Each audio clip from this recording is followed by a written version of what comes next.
Hello, everyone, and welcome. This is our bilingual day via 4th Generation for Education. We had a 3 morning session in French, in Arabic, and in English. We will continue now with our English sessions, and I'm so happy to have John.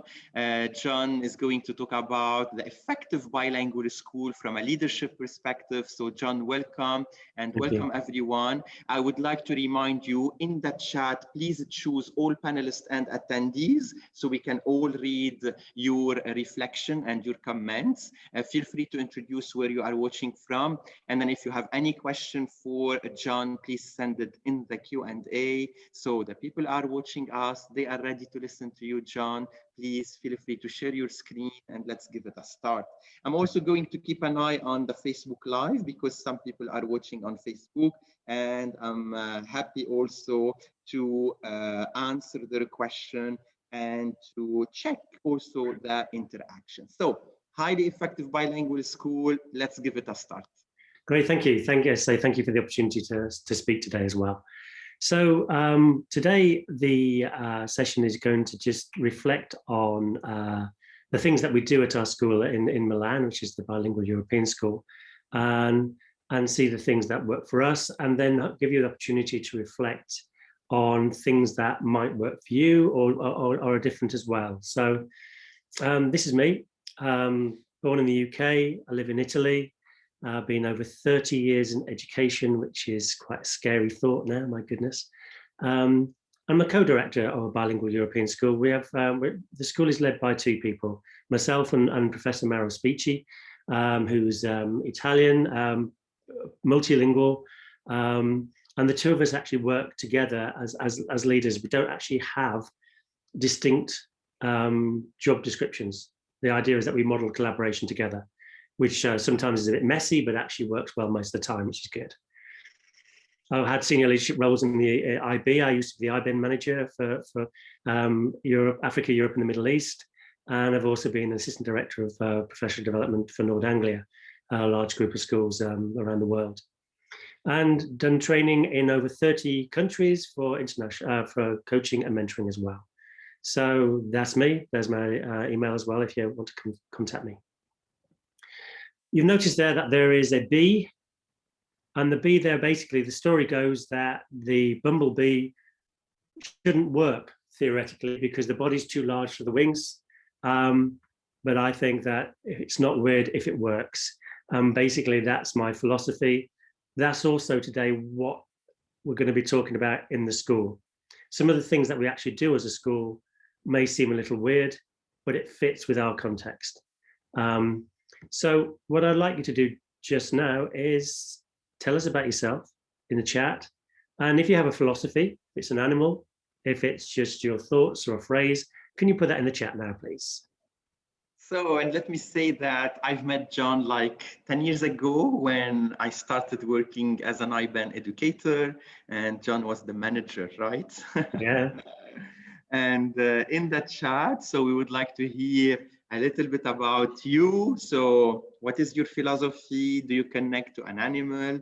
And maybe also mentioning where you are watching from. I know that we have people watching from Lebanon, from the UAE, from Italy this afternoon.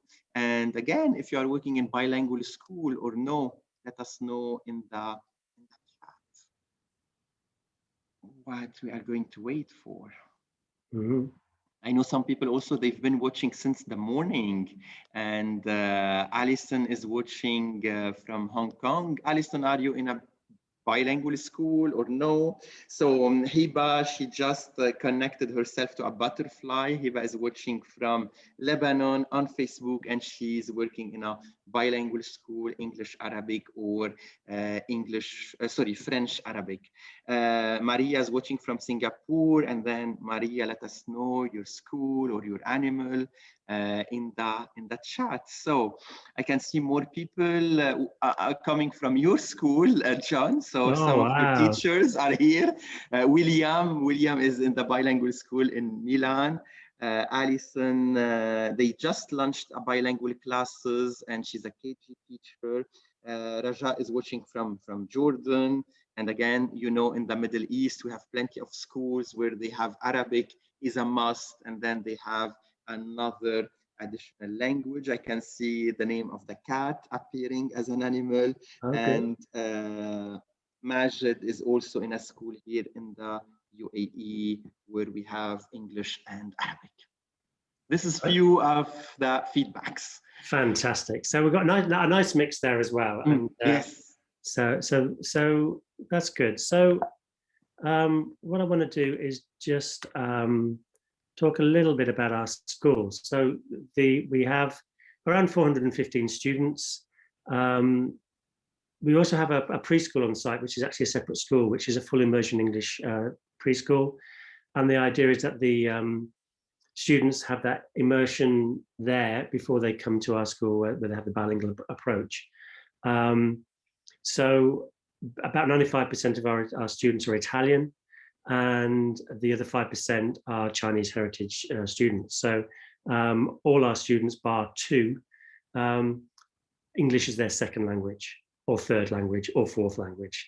So we have that to bear in mind as well. We go up to the age of 14, and then 70% of our students go to an Italian high school, 30% go to international schools. And you'll see there, that's our lovely knowledge center designed by Rose and Bosch. So our primary school is a PYP school. We follow the Italian curriculum, and it's actually finely balanced between 50% taught in Italian, 50% taught in English. And even our specialist lessons are split. So some of those specialist lessons are taught in English and other ones in Italian. In the middle school, we follow the Italian curriculum. We have some interdisciplinary units of inquiry, and it's about 60-40 there in terms of the balance. But we also have collaborations. And I think, this is the time to say that what we do in our school looks quite messy because we do so much. We follow so many different interests. We've started TED Ed talks, so our students deliver it in year 8, deliver some talks in English, and they're fantastic. We follow the Italian curriculum. We're doing an Erasmus Plus project with 3 other schools around Europe around sustainability. We're a Lego school. We work with Rose and Bosch, the innovative architect. Frankfurt University there, who looked at our students and found that the levels of kind of cognition are very high in terms of both languages and that language transfer as well. We're a member of INDIRE, which is the Italian Association for Innovative Schools. We're an IB school, and we also have Project Zero methodology in our school as well. So lots of things kind of crammed in there. Some we do really well, some of the things we've done well, and then we kind of let slip a little bit. But altogether, that's the kind of package we have. So what we're going to explore today, we're going to look at what do we believe as a school? How do we organize our school? How we honor and value both languages? How do we ensure the high standards of students and staff? Looking at the learning environment, our families, our staff, and finally, how we understand our learners as well. So we've got quite a few nice questions to look at. Yeah, very provocative question. So let's start with question 1. Yeah, what do you believe as a school? So what I've done for this one, I've basically taken our mission statement from our website, but it's really, really, really long. And I think, we had to pick some of the things out of there. But the main thing is around that bilingual education with a global perspective. And that's part of it. When we were evaluated when we had our 5-year evaluation from the IB, they actually recommended that we focus a little bit more on our local heritage as well as international. So getting that balance between valuing your local community as well as the global one is really important.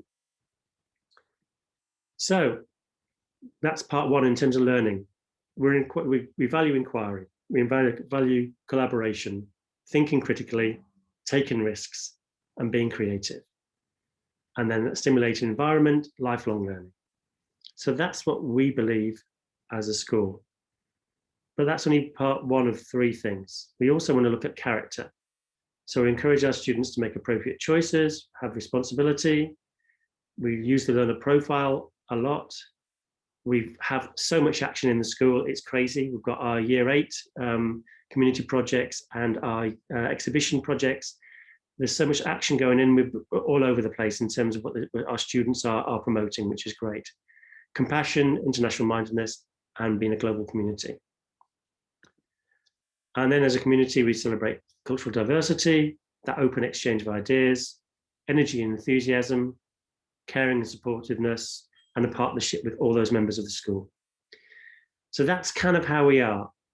What I would like you to do is just think about, as a school, what do you believe about learning, character, and community? And maybe put that in the chat. Okay, so as we promised, all our sessions are very interaction. We would like to hear from you. And then thanks, Emanuela. So we started getting the thank you from now. So what would you like to tell us about your belief, the character, and the community at your school? And again, I have different countries and people joining also from Singapore, where they are an English-German bilingual school, nice. a dual immersion program. And you see the variety when we talk about bilingualism and when we talk about bilingual school. You have plenty of models. If you miss the session in the morning, have a look at our YouTube channel to check the morning session, where also we introduced a different model of bilingual schools or immersion schools. So how do you do it at your school? We're waiting for your feedback. I'm keeping also an eye on the people watching on Facebook, and then we have a nice also group of people watching. So your community, how do you describe it? Your beliefs and the character, right? Yeah, so hold on. So basically, what do you believe as a school about learning? Yeah. The character of the students and the community. So we have a feedback here, and again, we ask a long question, so people are writing long paragraph. William, so the school is a family. It's about engaging with student, teachers, and families and supporting each other. It's about supporting local and global causes. Cool, like it. Yes. And here I would like to remind everyone to put all panelists and attendees. Right. Would like to mention that again, I'm picking on this word family. In my previous school, it was again the sense of a family. We were maximum 400 students between PYP, MYP, NDP, and we were focusing a lot on multilingualism. So students, they had English as a language of instruction, John, and then they had twice a week Arabic and twice a week Spanish for all the students. And so we were, because again, I was working in a kind of a Spanish school in an Arabic country, and then international as well. And this brought, again, a nice vibe and a nice interaction in the day-to-day life of the school. So I'm going to move on, but basically yes. that thing around beliefs is important, because as a school, that actually determines what you decide as a school as well. So most of the decisions we make, we actually put through those filters and decide whether it fits with our beliefs, which is important. So how do we organize our school? I say it's an integrated approach. We don't have the school isn't split into two and have just an Italian stream and an English stream. We actually integrate it together. So we have that 50% split, as I've said already. But what we do have is we have 7 sessions of co-teaching in both languages every week in primary school. So what that means is that each class is shared by 2 teachers, an international teacher and an Italian teacher. And then for 7 of those sessions, they're in the classroom at the same time, delivering the same lesson, or facilitating the same lesson, and they're switching the whole time between the English and the Italian. And so you can see, it's a thing of beauty. First month when you see it, as the teachers are getting used to each other, it is a little bit kind of clunky, a little bit kind of clumsy sometimes, but then it becomes really, really nice and smooth. So, you know, the teachers get intuitive and they're switching between the languages, and the children are just switching the whole time as well. So that is a really powerful way of actually triggering that kind of transfer mechanism as well. So to have a look, I've taken basically one of the schedules here. And because you're sharing a class, our teachers are on a 24-hour contract a week. And so we have to have hours of co-teaching that you can see in the green there. And then there's times when they co-teach as well in English, or they co-teach in Italian. And then, of course, we have the planning aspects as well. And we've got a small site, so we also have to make sure that we can utilize the space as well. So it's an absolute nightmare to timetable. It's really, really tricky. But it seems you're an expert in doing it. I'm not sure if it's you only. I would wish I could claim this, but no, I walk the other way when it comes to this. So we have two people who are very skilled at this. Okay, it's great.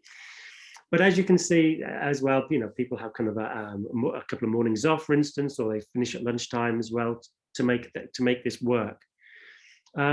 So that's an element that's very different to other bilingual schools that I've been to, where, you know, maybe a class is shared by two teachers, but they have like a morning in English and an afternoon in Vietnamese or whatever, and then switch the next day. So this is quite a unique model. And it's beautiful and powerful, as I said, for having those sessions where the two of them are in the classroom at the same time. But it is also problematic in terms of timetabling. It's also, you have to share a class with somebody else, which has its beauty, but it also has its challenges. And then what we have is, this is one of our newsletters that goes home about one of our units of inquiry. It's small here, I just want to give you a flavor of it. We share this with our parents, but you can see there that it's written in English and Italian. So you can see there for the maths that the first three areas are actually delivered in English, and then the last three are delivered in Italian. So just to give you an idea of how that works and fits together. So how do we honor and value both languages? We make sure that there's equal time in the primary school and the 60-40 mix. We measure that very carefully. All our communications to the school community, although our parents are majority are Italian, all the communications are in both languages. So we translate them both so that they are valued. Every meeting we have, every training we have is translated, which then takes a lot more time, but we make sure then that everybody's included in that. We look at our displays and make sure that there's not too many in English or not too many in Italian. So we measure that as well. All our policy documents are bilingual. Our international hires have Italian language lessons. When I was putting this slide deck together, it struck me that for our Italian teachers, we don't offer English lessons. So that's something as a school we need to look at. Like, you know, there's an imbalance there. And then we also highlight the differences in the languages, and I'll come back to that later, in terms of what the challenges are and maybe the traps that people fall into when they're looking at languages as well. John, before you continue, I would like to comment on this idea of offering the teachers the language of the host country. And so in Doha, we had an Arabic class for the international teacher, and we had a Spanish class also for the international teacher, and they were run by our teachers. So the Spanish department was offering Spanish classes, and then the Arabic department was offering Arabic classes, and it was happening in the afternoon during the week. And that's how you put also the teachers in the shoes of the students who are learning in a language that they don't know, and that's how you also model these best practices. And so maybe, yes, you need to go for next year and add English classes for the Italian teachers. Exactly, yeah. So yeah, and that's really powerful, as you said, that, you know, putting yourself in that mind of as a language learner as well. Yeah. Great. So again, measuring the standards of the students and the staff, you know, we do the observations, book looks, we use Invalsi, which is the Italian exams, you use the international schools assessment. We're also looking at new things as well. So we've also trialing this year, there's a new Italian test that we're looking at. We're using what's called the PAIS, which is the ACER group's new test, which gives you value added data. So you can do it twice a year, looks at punctuation, grammar, those sorts of things, vocabulary. There's an example of a question here on the screen. So we're trialing new things. So not just about the observations and the teacher's judgments, but also finding ways to track. I think one of the hardest things for bilingual schools is most of the international assessments that you can use are developed and tested with native speakers in Australia or America or the UK.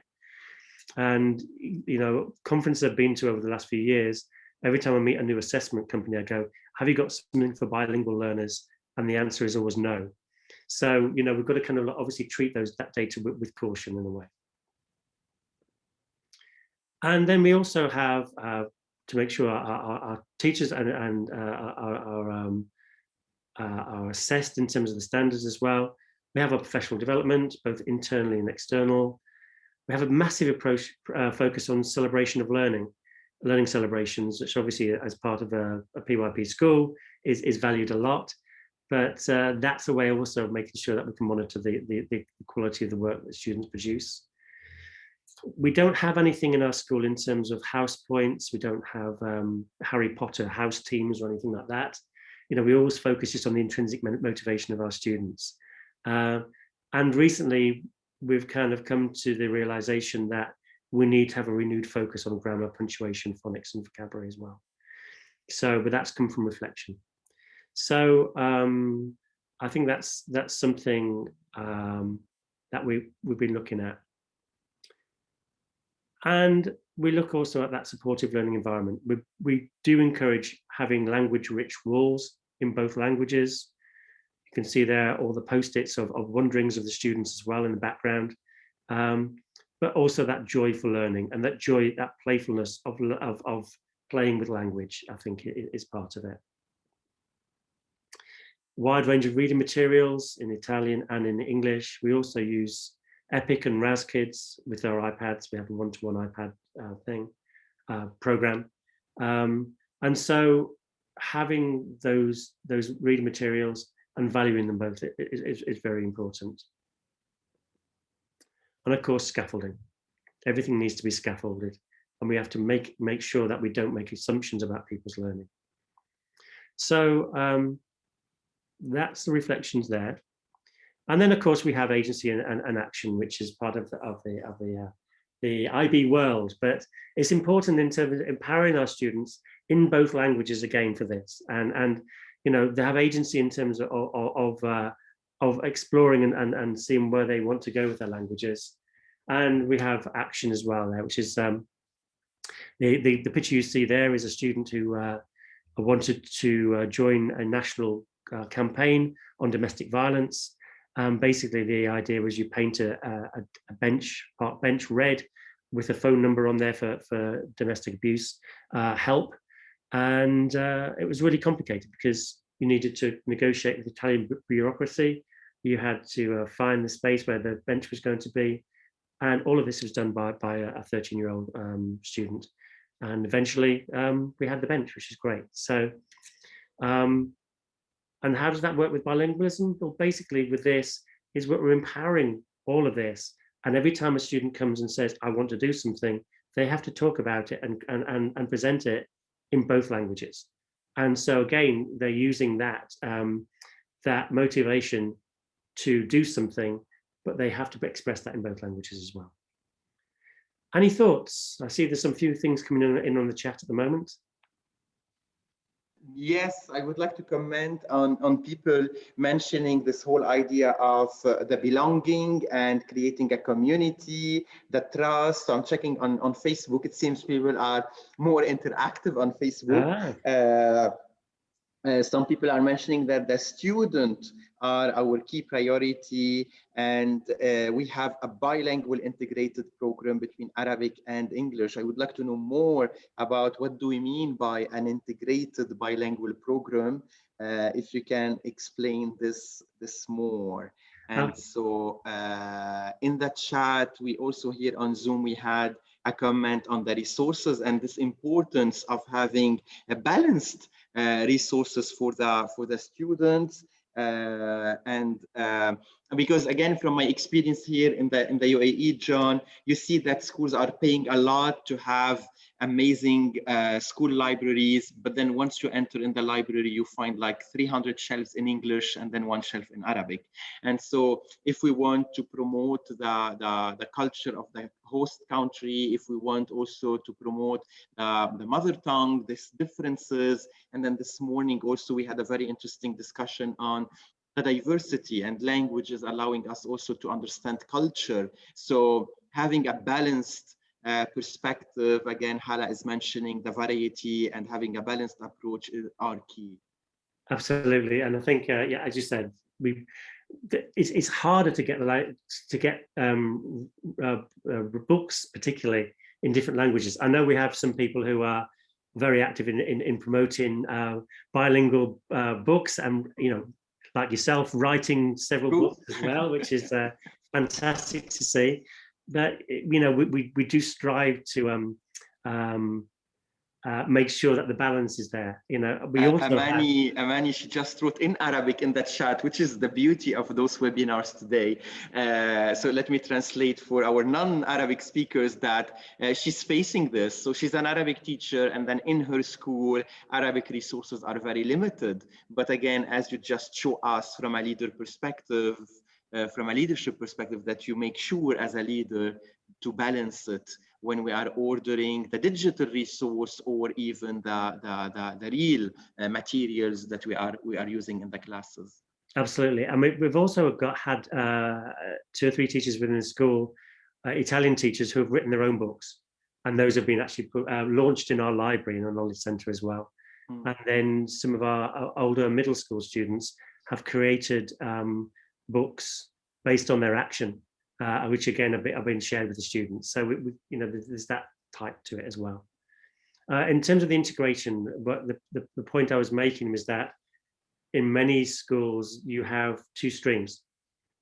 In our school, we don't have any streams between the 2 languages. It's actually all together and mixed together.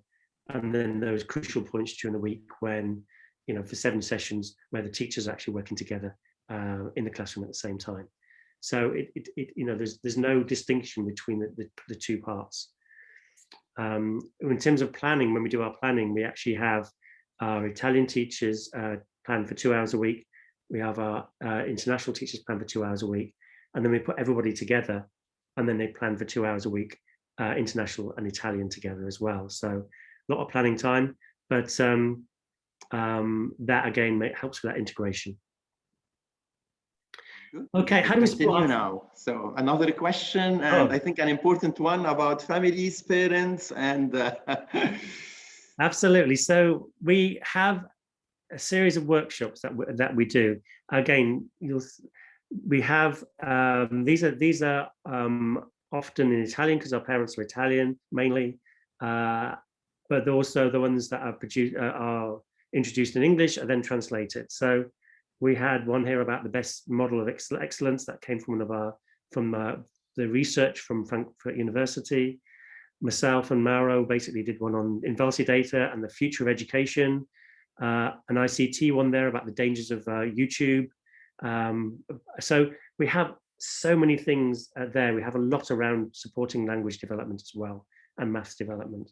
So we involve our parents a lot. And that's really interesting because when we share our unit newsletters that go home, they're 4 pages long. You can't see this because basically it was just for illustration, but they're very, very detailed because we need our parents to understand our methodology. Our parents, like many PYP schools, parents need to understand how PYP works. They need a lot of reassurance and a lot of guidance in terms of what it means. But also then we have the complication of bilingualism as well, and that they need to understand what our approach is and how they can help at home. So a lot of work is done with this. But what also we have parent reps. So every class has elected reps. So we have 2 parent representatives per class, and they meet with the teachers regularly. And they also meet as a group with myself and Mara, the other co-director. And part of it's logistics, but a lot of it's to do with our pedagogy as well. So we talk about how we teach the English, how we teach Italian, how we teach a variety of things. But having those meetings so regularly, anytime there's any misunderstandings or any concerns, we can actually then reinforce what we believe and how we actually approach things. And it's a lot of work, and there's a lot of dialogue goes on, but actually harnessing that family support is really, really important. And the final thing on the families is, during our lockdown that we had, that many schools around the world have had, the biggest concern was from our parents was around English, because many people weren't strong, confident English speakers. So they were concerned about how they could support their children. So we actually approached Oxford International English Schools, which is like teaching English as a second language company. And we organized weekly sessions with them for all our students. So then our students could actually get together in small groups and be taught English, focused English, and have an opportunity to practice it. And then as a nice bonus at the end, they were given certificates using the Common European Framework of Reference for language proficiency. So they all got that kind of reassurance of where they were language-wise as well. And that was really, really powerful. So I'm just wondering in the chat if anyone's got any questions about families and how to support families, particularly on that bilingual track. Any things people have tried as well, Yes, so I have a question about the collaboration between the two teachers, the English one and the Italian one, and it's about their language. So we mentioned that some of the Italian teachers, they don't speak English. So how do we ensure this? How do we make sure that they are supported during the planning and inside the classroom? So do you have a translator? It kind of works like translation. So, we're lucky enough that we have enough Italian teachers in the school who have strong English to be able to do that side of things. And some of our international teachers either have come with Italian and have come to Italy to kind of strengthen that Italian, or they've learned it once they've been here. So they kind of make their way between them on it. So we don't necessarily need a translator that way. And within the classroom, the idea of it is to actually model finding your way between the two of you. True. So, there are times when, the whole translanguaging things where you'll have a teacher who will speak in English and then turn into Italian and then back to English again, because that's the only way they can communicate with their teaching partner. So again, it's a model. It's messy, but it works. I think that's. But again, this is the real life. So if I want to compare this to what's happening now at my home, and my daughter, she's 5 years old. She speaks to me in French. Then suddenly she turned to her mom in Arabic, and then to her nanny in English. And then she switches between the languages and try to how to create her own kind of a structure. But it's working, because we can see that she started now seeing the differences between the languages and to whom she's using which language. Ella, she explained a little bit more about their integrated model. And she said we have one English teacher in the class and one Arabic teacher in the class at the same time. But then they have like more speaking in English at certain moment and more speaking in Arabic at other moments. It would be also interesting to know if the teachers, they speak the same language. Let's say they are from an Arabic background, so everyone understands Arabic, or if everyone understands English.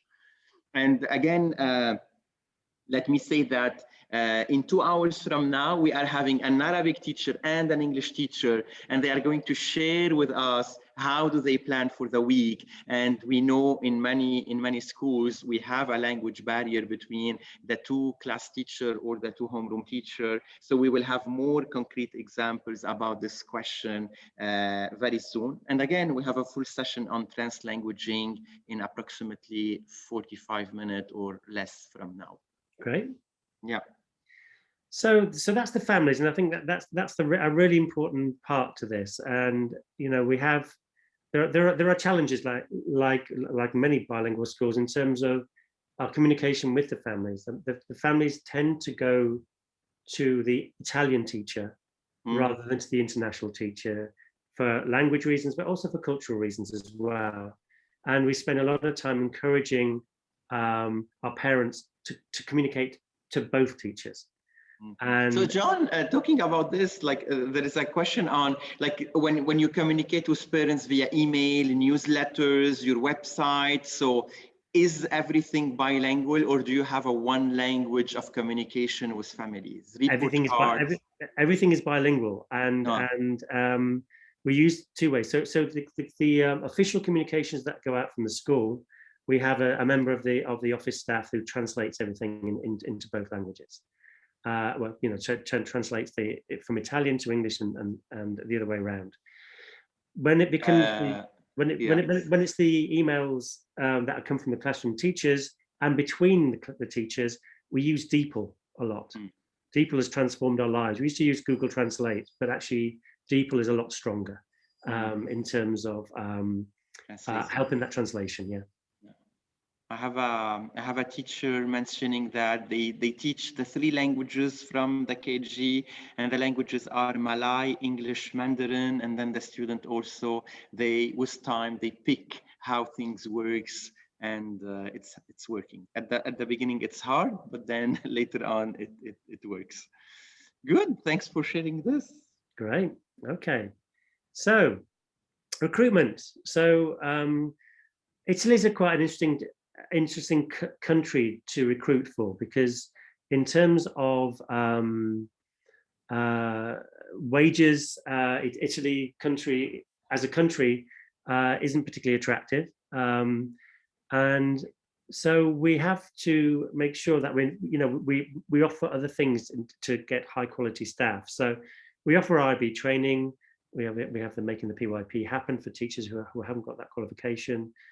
And because I used to manage a lot of workshop leaders and used to work in the IB office, I managed to get some of the best IB trainers in the world to kind of come to our school. So we've had some great people come.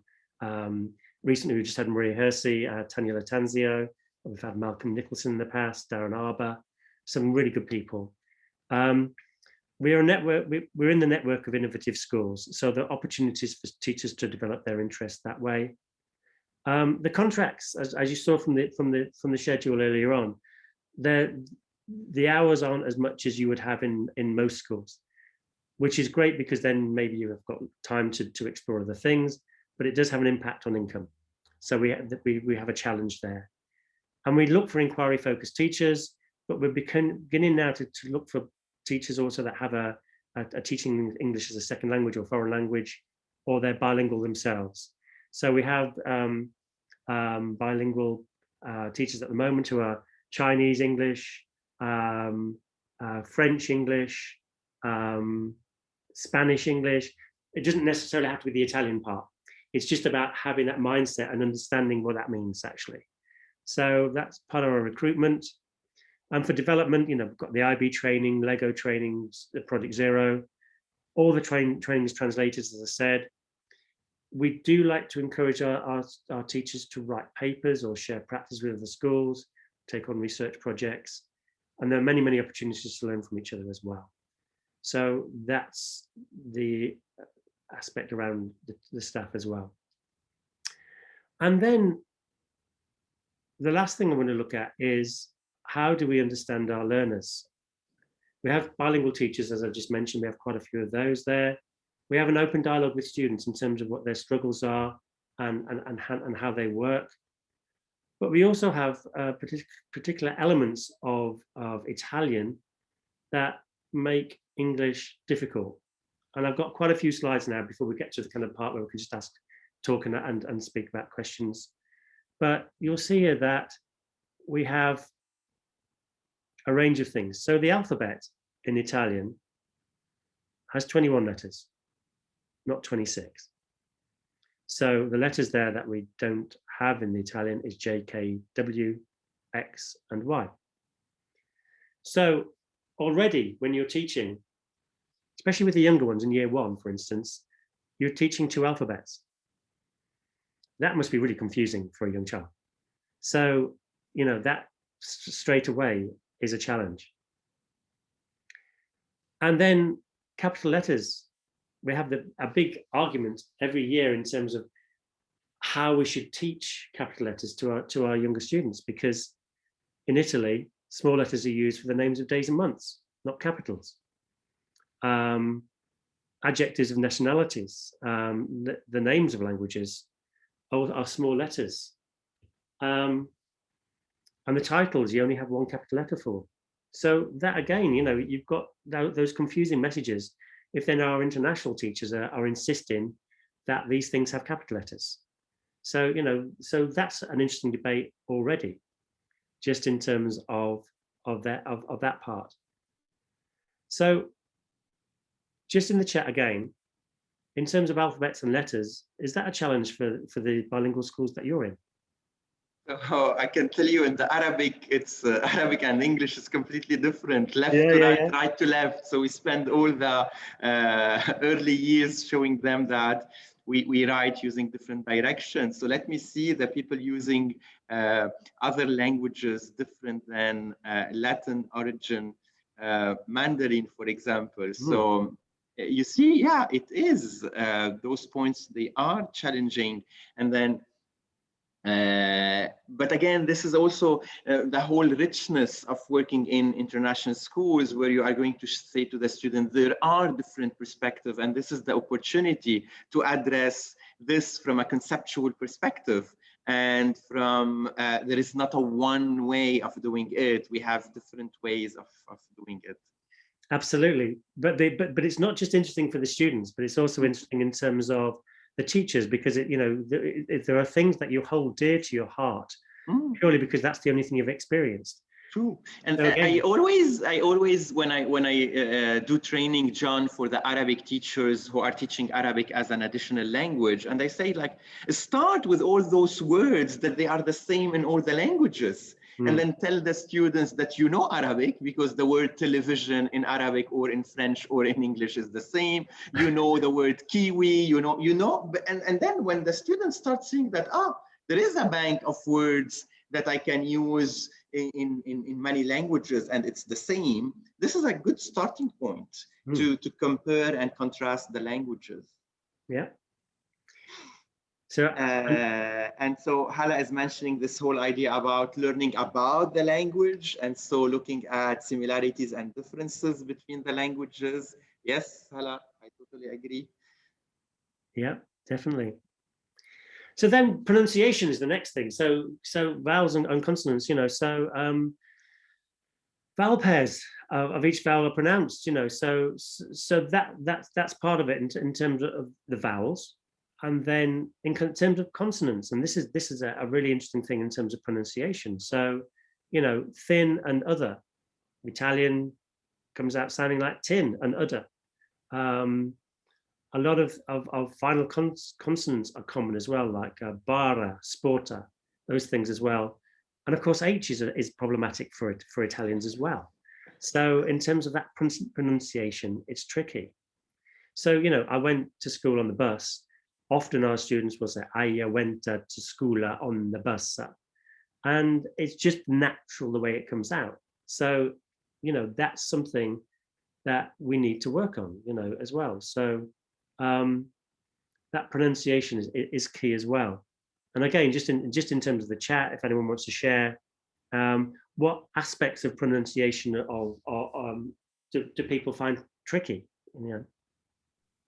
Yeah. Yesterday we had this discussion about the and in French, and then you have the sounds that they exist in Arabic, they don't exist in English or French. The ha, the da, the ha, and so it exists. And sometimes, you know, when we were like, when I used to be in a school, John, as a student, it was like, you speak in French only in French, you speak in Arabic only in Arabic lessons. But in reality, the connection between the languages is very important to show them these similarities and these differences, and what is allowed here is not allowed here. Or like, for example, the letter S in French, which is a silent letter and it's about the plural.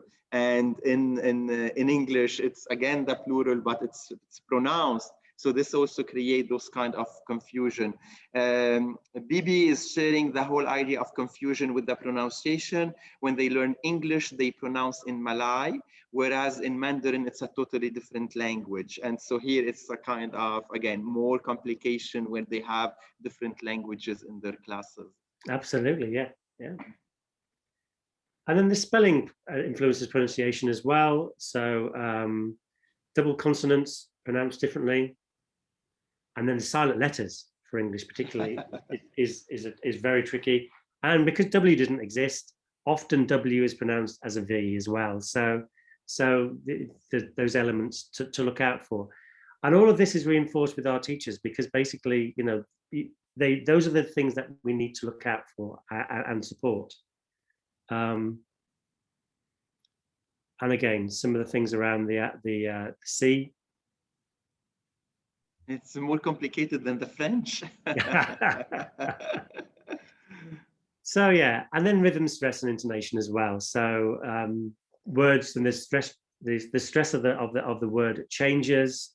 The intonation can change, but also as well, you know, we don't just have one brand of accent of English. You know, in our school, we have British, we have Canadian, we have Australians, Americans, and then within that we have our different accents, you know. So when I first started at the school close to 3 years ago, majority of the teachers were either Canadian or American, and the teachers themselves would often look at me and smile politely, and they had no clue what I was saying, because I was, you know, terribly British, you know. So it took a while for the ear to adjust to it all, you know. So we have to bear those things in mind with our students as well. And again, if I want to make some connection to the Arabic or the Arab word, you know that we have the different oral Arabic depending on the country of origin. So the Lebanese, Egyptian, Jordanian, and then here in the Gulf. And this also creates another difficulty for the Arabic teachers when they are teaching Arabic, which is the formal Arabic that everyone can understand, and then the oral one that is very unique for each, sometimes a part of the country. Absolutely. So, but in general, speaking slowly, clearly, and clearly, teach the students to do the same is the message there. So, very quick common mistakes. But because you don't like the cheese, and the reason for that is because when you're being challenged that way in Italian, basically you're saying, but why? But you know, why? So that's how it comes out as, I am not agree. I have 8 years. I want to make a shower. I took a coffee. And all it's because is the way that the sentence is framed in their own native language is basically, it's formed that way. And again, every language will have that formation that's slightly different, and that needs to be adjusted. So correct, repeat is the kind of the message there. So basically, the whole title of this thing was called The Highly Effective Bilingual School. And what I've done is I've run through the aspects of it that it need to be considered. But there is no template for one perfect school, because it has to be aligned to your community. It has to be aligned to where you are and your philosophy.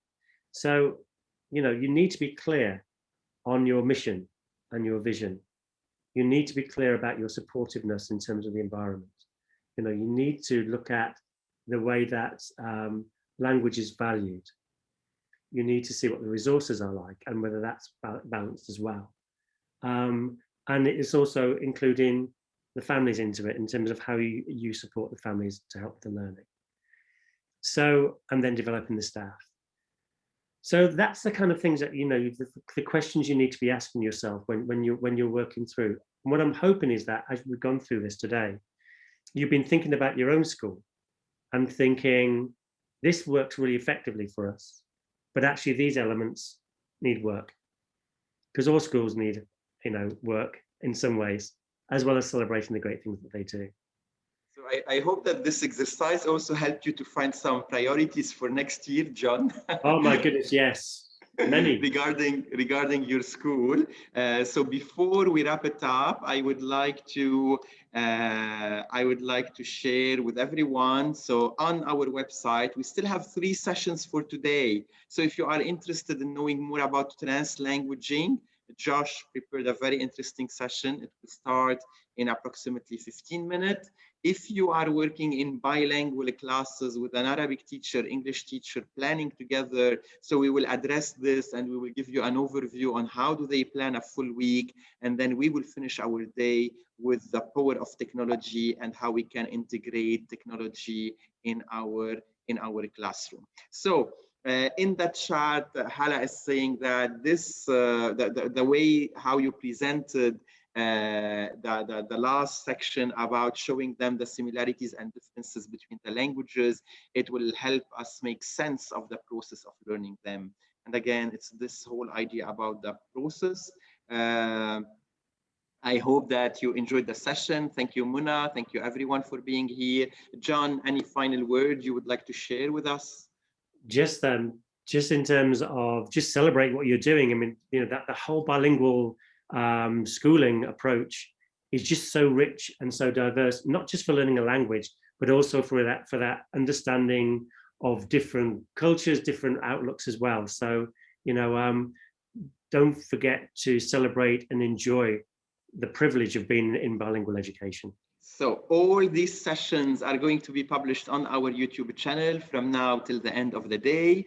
And let me say, on your agenda, 5th of June, a day full of agency. So we will be talking about agency from different perspectives. So you are also welcome to join and to spread the word. Thank you, everyone, and we stay connected. Thank you.